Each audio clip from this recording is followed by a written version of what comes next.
ஒரு அழகான குடும்பம். அந்த குடும்பத்தார் ரொம்பவுமே சந்தோஷமா வாழ்ந்து வராங்க. சின்ன வயசுல இருந்தே அந்த அப்பாவோட மிகப்பெரிய ஒரு ஆசை, அவர் சொந்தமா சம்பாதித்து ஒரு கார் வாங்கணும் அப்படிங்கிறது தான். ஒரு நாள் அவர் ஆசைப்பட்டபடியே அவர் ஆசைப்பட்ட அதே காரை வாங்குறாரு. அந்த கார்ல ஒரு சின்ன கீறல் கூட படாதபடிக்கு ரொம்பவுமே பத்திரமா அந்த காரை பார்த்துக்கொள்றாரு. ஒரு நாள் காலையில அவர் வேலைக்கு கிளம்ப ஆயத்தமாகும் போது அவர் காண்றாரு, அவருடைய மகள் கார்ல ஏதோ கோடு போட்டு கிறுக்கி கொண்டிருக்கிறது. இதை பார்த்து அவருக்கு அதிகப்படியான கோபம் வந்து தெரியாம அவருடைய மகளை அடிச்சிடுறாரு. அடிச்சதுக்கு பிறகுதான் அவர் யோசிக்கிறாரு, இருந்தாலும் நான் இவ்வளவு கோபப்பட்டிருக்க கூடாது அப்படின்னு.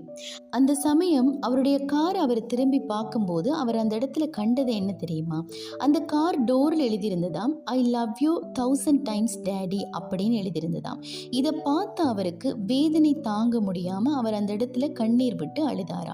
அப்ப அவர் நினைச்சாராம், இதுக்கு பிறகு என்னுடைய வாழ்க்கையில நான் எந்த ஒரு சூழ்நிலையிலும் கோபப்படக்கூடாது அப்படின்னு.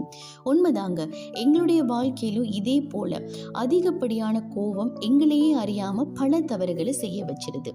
வேதவசனம் கூட இப்படியாக சொல்லுகிறது. நீதிமொழிகள் 16ஆம் அதிகாரம் 32ஆம் வசனம், பலவானை பார்க்கிலும் நீடிய சாந்தமுள்ளவன் உத்தமன், பட்டணத்தை பிடிக்கிறவனை பார்க்கிலும் தன் மனதை அடக்குகிறவன் உத்தமன் என்பதாக. எனவே எங்க வாழ்க்கையில நாங்க கோபம் கொள்ளாமல் எங்க மனதை காத்து கொள்கிறவர்களாக இருப்போம்.